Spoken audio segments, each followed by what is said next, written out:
My name is Melissa, and my mother herself was just a child when I was born. I was only 19 years old. She married my father right after graduation, and I showed up a year later. I remember how people always mistook us for sisters when I was growing up. It made my mom glow with pride every time I watched her get ready every morning. I was charmed by her dedication to her appearance. Even when money was tight, she never skipped a self-care routine. My dad would sometimes complain about the cost of her groceries, but my mom would just roll her eyes and say, "You married a beautiful woman, didn't you? Beauty needs to be looked after." Everything seemed quite normal until I was 10 years old. That's when the arguments started, or maybe I just started noticing it.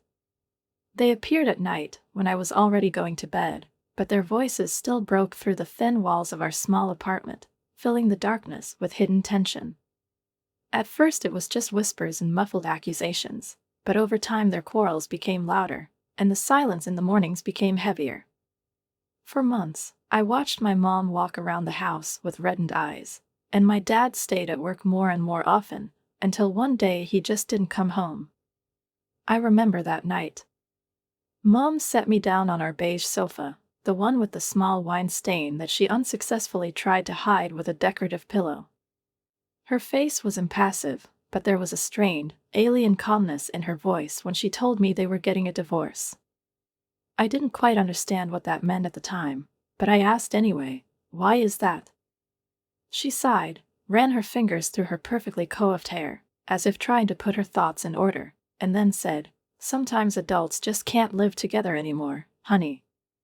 But her eyes were already far away, as if she was planning her next move. "You'll stay with me and everything will be fine, you'll see." That's when the parade of uncles began. At first, I thought that Mom was just trying not to be sad, but over time it became clear to me what she was looking for. She was looking for a man who would put her on a pedestal again, who would admire her beauty, who would close the hole left by my father. I began to notice that I was increasingly being left at Aunt Sarah's under the pretext of a little adult time. "You understand, don't you, dear?" my mother asked, smiling at me in the mirror while she was putting on lipstick before another date. I didn't quite understand, but I nodded anyway. Aunt Sarah tried to make our evenings fun. We baked cookies, watched movies, she helped me with my homework, but I wasn't stupid. I knew that Mom was dating men, and that these were not just friendly meetings. She was trying to find my new dad, as she sometimes said after a few glasses of wine. The first serious guy lasted 3 months. He was cute, smiling and generous, but when he found out that Mom had a daughter, his enthusiasm instantly evaporated. I overheard them arguing through my bedroom wall. "You've been lying to me all this time," he screamed. "Really, Sandra?" "I was going to tell you," Mom's voice was pleading, full of pleading. "I just had to find the right time. The right time was 3 months ago," he replied sharply, and then I heard the front door slam. That night, Mom came into my room and hugged me tightly. "It's just you and me against the world, baby," she whispered.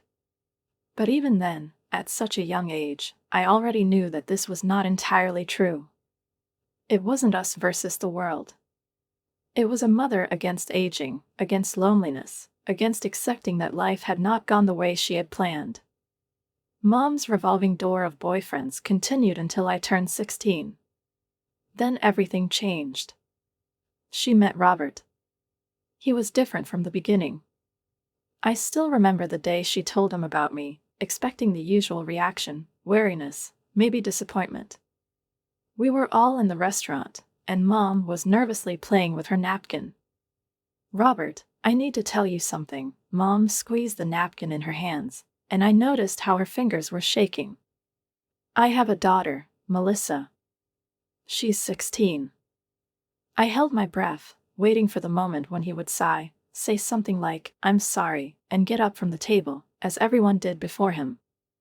But instead, he looked at me, broke into a sincere, warm smile, and reached across the table to shake my hand. "I've been wondering when we'll finally meet," he said, and there wasn't a drop of disappointment in his voice, just calm confidence. I felt my mother exhale next to me, and a shadow of incredulous curiosity appeared in my own heart. For the first time, Mom didn't delete all my tracks from her phone, didn't hide my existence from the man she was dating. And the second surprise was how easily and naturally Robert took this news. After that, he didn't try to become a father to me and didn't play the new family game. He just treated me like a human being. "Hi, Melissa, do you want to help me fix the old Mustang in the garage?" he'd ask, and I liked that he was asking for my opinion. Sometimes he would come to me, holding paint samples in his hands. "Do you think this shade would be suitable for the living room?" I shrugged my shoulders, and together we considered the options, as if my opinion really mattered. They got married 6 months later. The ceremony was modest, but for the first time in many years, there was a sense of something stable in this house. We could have been a normal family. And then, before I turned 17, my mother announced that she was pregnant. Emma arrived just a few months after my 17th birthday, and Lucy followed her almost exactly a year later, when I graduated from high school. Robert turned out to be an amazing father to them, patient, caring, ready to stay up at night and get up to them at the first cry. When it came time to decide where to enroll, he told me, "I'll pay for your tuition. You deserve it, baby. Choose where you want to go." I chose a public university 3 hours away. By that time, Emma was 2 years old, and Lucy had just turned 1. I left, confident that our house had finally become what it should be, and my mother had found what she had been looking for so long. The first year of college was full of new experiences, but I came home every weekend. And then everything started to change. "Melissa, dear, Robert and I have plans," Mom said, adjusting her earrings in front of the mirror. "Do you mind watching the girls?" "But Mom," I rolled my eyes, "I was hoping to meet Ashley and Kim. We wanted to go to the movies." "Oh, you can do that next time. The girls are so happy to see their big sister. You don't want to disappoint them, do you?" She looked at me with that look that made me feel selfish. Robert looked guilty, but didn't say anything. So weekend after weekend, I cooked baby food, changed endless diapers, and tried to entertain the 2 little ones. Emma threw tantrums about everything, but Lucy was just learning to walk and tried to climb where she shouldn't. I love my sisters. I really do. But I was 19. I combined my studies, part-time work, and coursework, and at home my weekends turned into grueling babysitter shifts between night feedings, changing diapers, and trying to protect the girls from injury and scattered toys. I returned to campus more tired than I left. One Sunday evening, when the girls finally fell asleep, I sat in the living room across from my mom and Robert, clasping my fingers tightly in the lock so as not to betray the trembling in my hands. I knew this conversation was inevitable, and I knew Mom wouldn't like it, but I couldn't keep quiet anymore. "I need to talk to both of you," I began, trying to sound confident, even though my stomach was clenching with tension. "I love Emma and Lucy, I really do, but I can't automatically become a babysitter every time I come home." I saw Mom's face change instantly. Her gaze darkened, her lips pressed into a thin line, and her hands, which had just gently stroked the pattern on the tablecloth, tensed like clawed paws. "What do you mean?" "What is it?" she asked coldly. "They're your sisters. Don't you want to spend time with them?" "Of course I want to." I tried to stay calm, but I could feel the excitement building in my chest.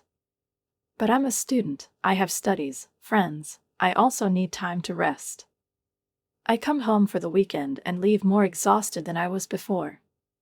Robert nodded thoughtfully, crossing his arms over his chest. Then, placing his palm on top of his mother's fingers, he said quietly but firmly, "Sandra, Melissa is right. She's young, she needs to enjoy her college years. We could find a babysitter for our dates. I know a couple of reliable people at work." For a moment, it seemed to me that the tension had eased, that this simple truth had finally found a response. I felt a surge of relief, but it only lasted a second.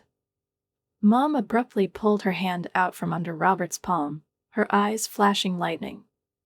"Do you want some stranger watching our kids?" Her voice sounded like he already knew the answer. Then she turned to me, and there was something icy in her gaze, something I hadn't expected to see. "Melissa, I can't believe you're doing this. You're just as selfish as your father." I felt something constrict in my chest. Those were the last words I heard that night. And that was the last weekend I spent at home during college. I still called to see how the girls were doing, but I couldn't bring myself to come anymore. Every time a message from my mom flashed in my phone, a painful feeling arose in my chest. She knew which buttons to press to make me feel guilty. "Your sisters keep asking where you are. I guess family doesn't mean anything to you anymore." Years have passed. I graduated in business and got a job as a junior manager at a company in my hometown. The salary wasn't too high, but it was enough to rent a tiny but cozy apartment. It seemed to me that now that I have independence, space, and adulthood, my relationship with my mother would finally become easier. But I underestimated her ability to dash any hopes. It all started with a routine call. "Melissa, can you babysit the girls this Saturday? I have an appointment." I didn't ask what the meeting was. It wasn't my life, it wasn't my responsibility. But soon this meeting turned into a date. History repeated itself in a way that made me sick. Every weekend, Mom showed up at my doorstep with Emma and Lucy.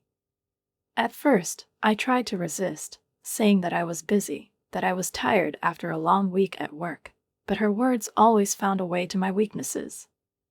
"I was hoping you'd be a part of their lives. They love you, Melissa. You won't leave your sisters, will you?" I took on more shifts, took overtime, and tried to have less free time, but that didn't stop her.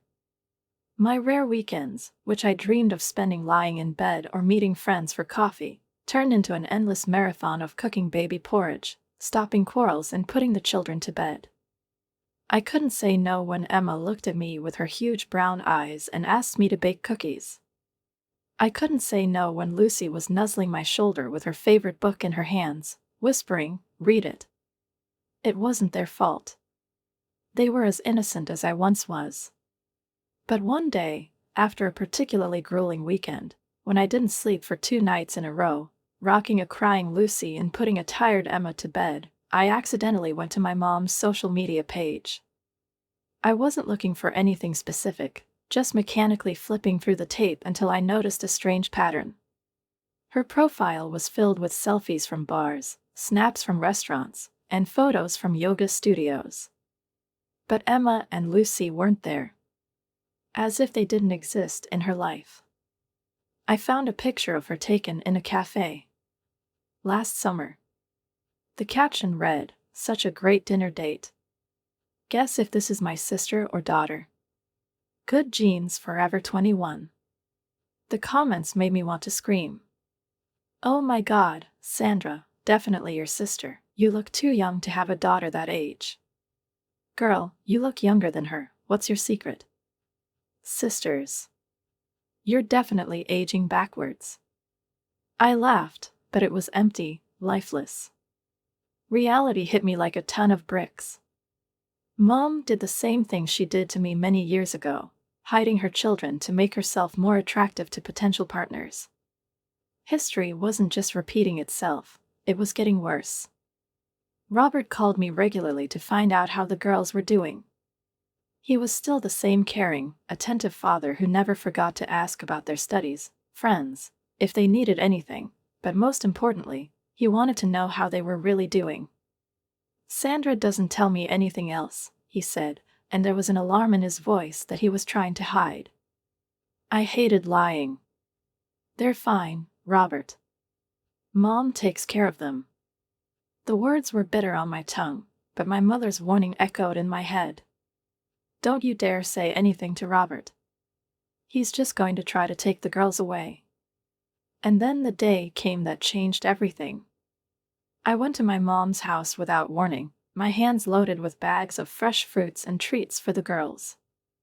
As soon as I entered, Emma and Lucy hungrily attacked the bags, as if they hadn't eaten in days.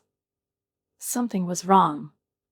I went into the kitchen, opened the refrigerator, and my breath caught in my throat. A half-empty bottle of milk, several jars of spices, and nothing else. I opened the cupboards. They were just as empty. "Mom!" I shouted, rushing into her bedroom. I rushed inside and found her in front of the mirror, trying on new clothes, twirling around, appraisingly examining herself from different angles. "Why is there no food in this house?" My voice broke, but I didn't even try to control it. "What do the girls eat?" Mom turned to me and lifted her chin, as if showing off her newly toned neck. "Don't be so dramatic, Melissa." Her voice was irritatingly calm. "I had to work, alimony is only temporary, and I have to look young if I want to find a good man. Girls can live on simple food for several weeks." I felt something inside me snap. "Are you serious?" I asked in a whisper, not believing that I was hearing this from my own mother. "Did you spend money on plastic surgery while your children were eating the devil knows what?" She calmly straightened a lock of hair, smiled at her reflection. "It's an investment in our future, Melissa. As soon as I find a rich husband, the girls will have everything they need." I was shaking. I took out my phone. "I'm calling Robert." Mom's face contorted in horror for a moment. "Please, Melissa." Her voice became quieter, almost pleading. "I promise it won't happen again. I'll buy groceries tomorrow. Just don't tell Robert." I put the phone away, but my hands were shaking with rage. "Listen to me." My voice was hard, unyielding. "If I ever see you neglecting them again, I'll tell Robert everything. No more secrets. No lies. And you can say goodbye to your alimony." She said nothing, but there was calculation in her eyes, not remorse. A month after that conversation, she appeared on my doorstep, pale, with dark circles under her eyes, without makeup, in a stretched t-shirt and old leggings. I barely recognized her. "Melissa, darling, I need your help," she said in a weak voice. I tensed up. "What happened?" She lowered her gaze, clasped her hands, as if gathering her courage. "I have to go to the hospital. An emergency operation." "An operation?" My heart started beating faster. "What's the matter with you?" "The doctors found something." Her voice trembled, and she quickly looked away. "It doesn't matter now. Simply, I need you to look after the girls for a few days." I felt two emotions fighting in me, fear and suspicion. She said vaguely, pressing her hand to her stomach. "I have to go now. Please, I have no one else to turn to." "What about a professional babysitter?" I suggested, trying to keep my voice steady, even though everything was boiling inside. "I can pay for it myself, find someone who does it full-time." "Wouldn't that be easier?" Mom cut me off abruptly, but immediately softened her voice, making it affectionate, almost pleading. "No strangers. I don't trust them with my children." "Okay," I gritted my teeth, suppressing my irritation. "Then maybe Robert? He's their father. Or Aunt Sarah." Mom shook her head, and there was something theatrically dramatic about the movement, as if she knew in advance how I would react. "Robert's not answering his phone," she sighed, defiantly twirling her mobile in her hands, as if that could prove something. "And Sarah's out of town on business. Melissa, please, I'm desperate." I looked at Emma and Lucy. They stood next to her, clutching small backpacks in their hands, and their eyes looked at me with the same hope that I once looked at adults when I needed protection and care. What choice did I have? I sighed, closed my eyes wearily, and reached for the phone. Let me at least call my boss to take time off from work. I had to use my unpaid days off, but at least my job was secure, and I knew I'd get back to it when all this was over. The first day was exhausting. The girls seemed more naughty than usual, probably from stress. Emma threw tantrums about everything. If I gave her the wrong cup, if Lucy accidentally touched her toys, if the sandwich was cut into squares instead of triangles. Lucy followed her sister's example, and soon I had two screaming, crying children in my arms, demanding attention and unwilling to listen to any reasonable arguments.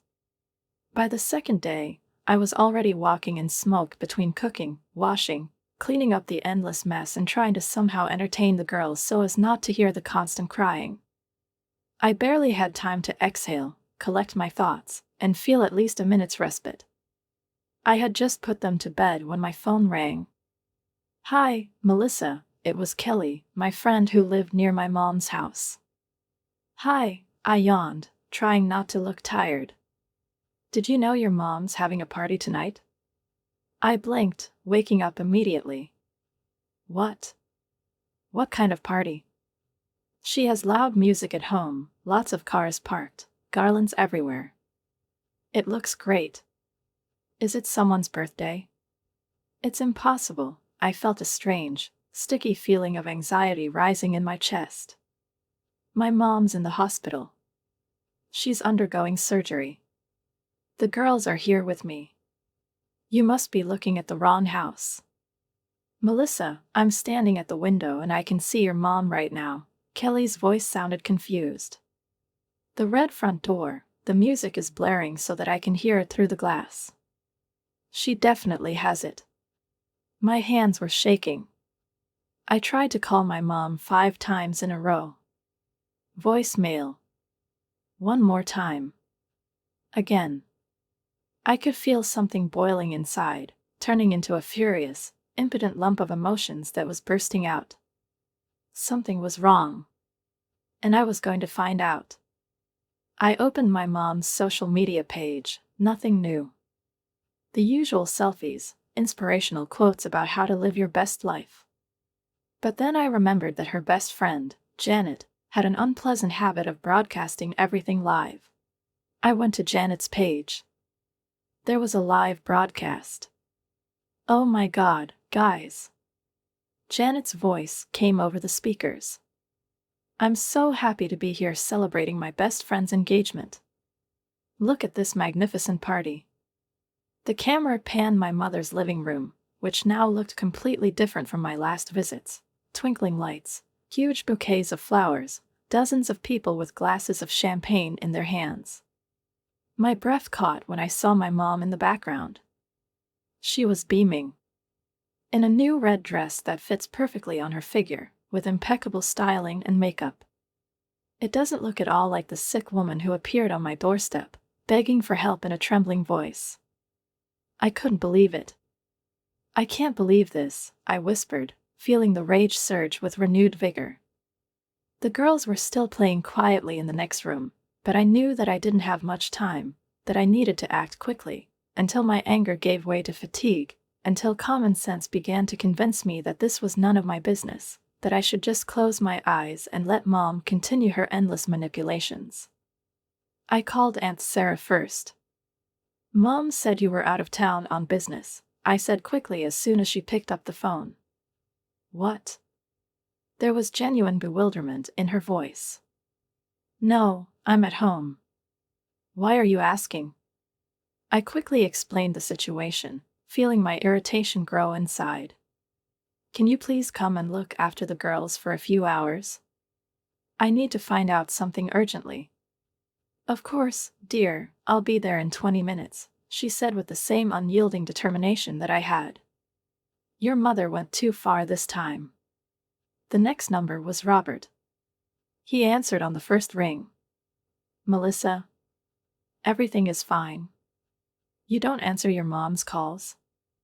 My voice was laced with bitterness. "That's what she told me when I suggested calling you about the girls." "What are you talking about?" There was a sharp wariness in his voice. "Sandra hasn't called me in weeks." I took a deep breath to keep from exploding, and blurted out at once. She lied that she was going to have an emergency operation, left the girls with me, and is currently hosting an engagement party. There was dead silence on the phone. "I'll pick you up in 10 minutes, he finally said in a low, dangerously flat voice. "Is Sarah looking after the girls?" "Yes, she's on her way."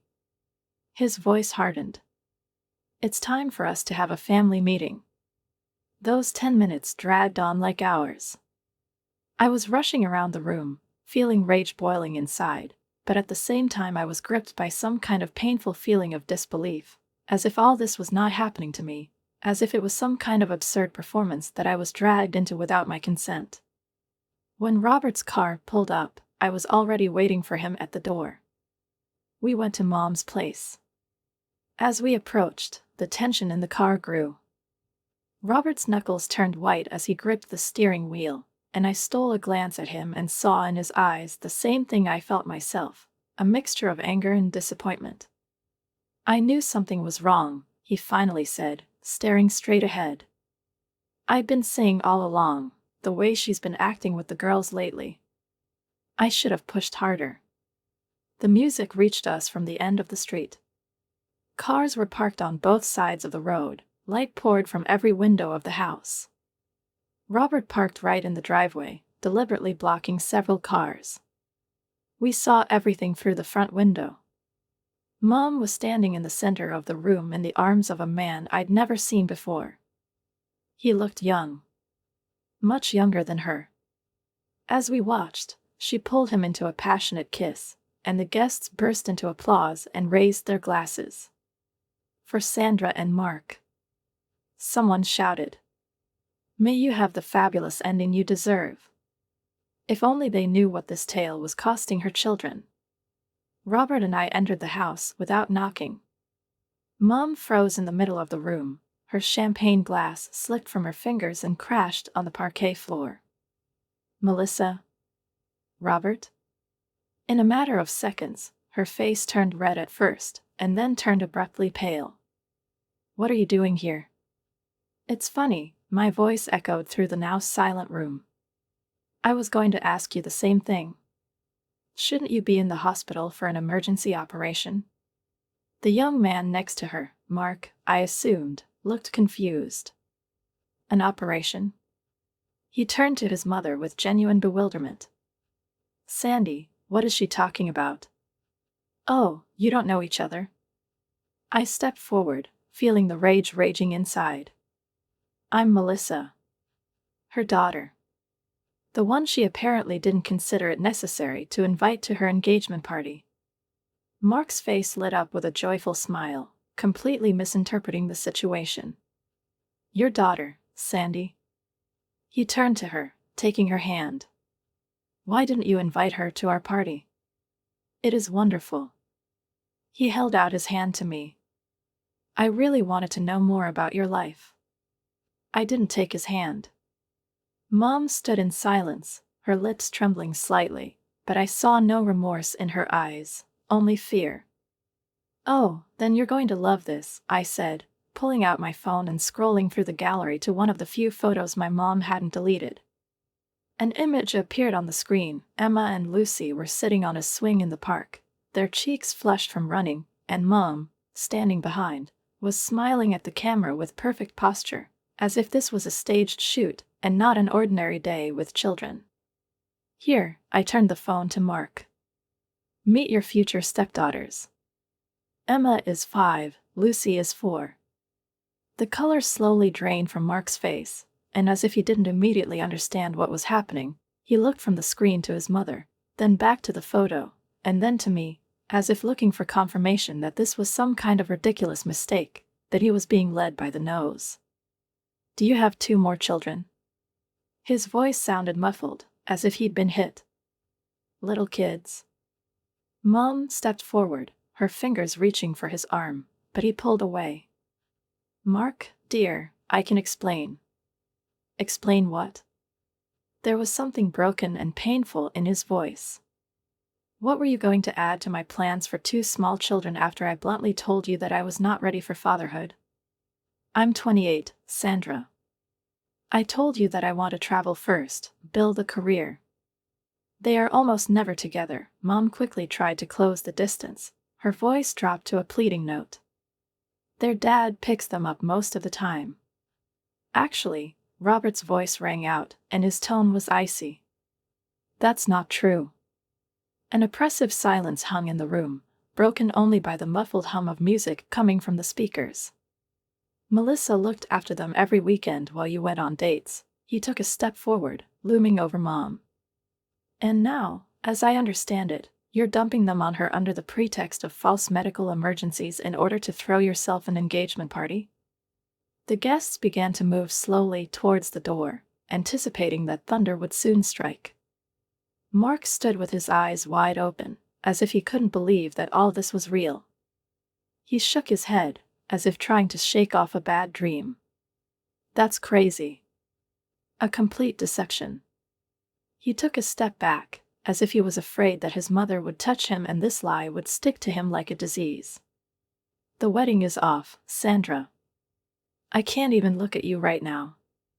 A few minutes later, the guests finally dispersed, leaving behind half-empty glasses, the smell of expensive perfumes, and the feeling of my mother's carefully constructed future falling apart. She was standing in the middle of the living room, which a minute ago had seemed so luxurious and festive, but now it looked empty, artificial, unreal, like a stage after the end of a play. Mascara ran down her cheeks, and when she finally found the strength to speak, her voice broke into a scream. How could you? Her hands were shaking as she took an angry step towards me. You've ruined everything. My only chance for happiness. Happiness? There was fury in Robert's voice, as deep as mine. What about our daughter's happiness? The daughter you neglected while chasing your new life? Mom lifted her chin, but didn't say a word, and Robert continued. Melissa told me about the empty fridge, Sandra. About the plastic surgery you spent money on for Emma and Lucy. I heard Mom gasp for breath, but Robert was adamant. I'll call my lawyer first thing tomorrow. I'm applying for full custody. Her face contorted in a mixture of horror and rage. You can't. I can. And I will be. He crossed his arms over his chest. You won't have to hide them anymore, Sandra. They will live with me permanently. And you can forget about alimony. You've made it very clear how you spend it. And this does not concern our children. The drive back to my apartment was quiet. When we arrived, Emma and Lucy ran up to my father, hugged his legs and looked into his eyes with delight, as if they hadn't seen him for ages. Dad, are we staying at your place? Robert knelt down and hugged them tightly. More than a sleepover, darlings, his voice softened. You're moving in with Daddy. The girls screamed with joy, jumping into his arms, and my heart sank a little. They didn't even ask about the mother.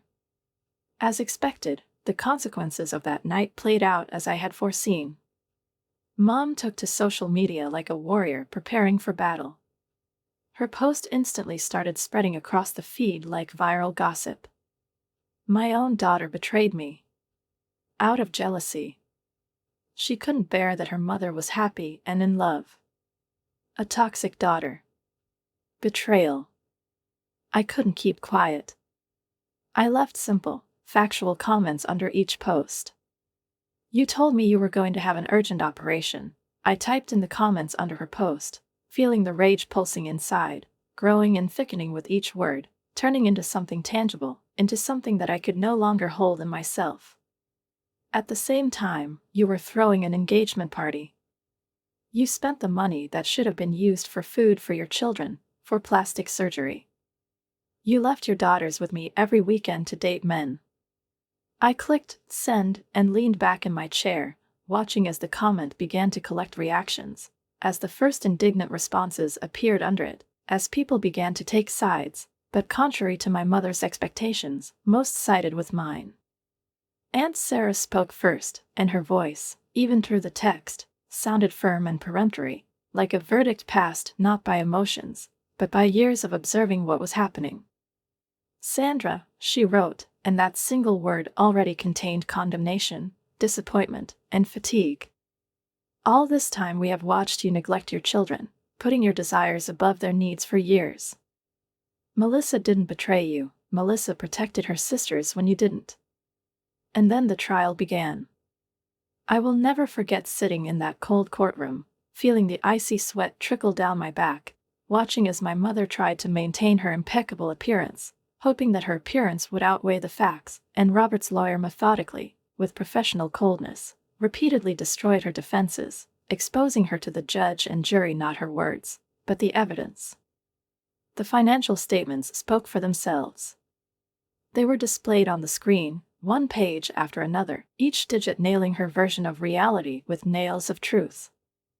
$5,000, Botox and fillers. $8,000, breast augmentation. $3,000, laser correction. $1,800, personal trainer. Thousands of dollars, designer clothes. And then, abruptly, like a spit in the face, the contrast made me want to close my eyes. Children's clothes for 3 months, $200. School supplies, $1,150. Groceries per month, $300.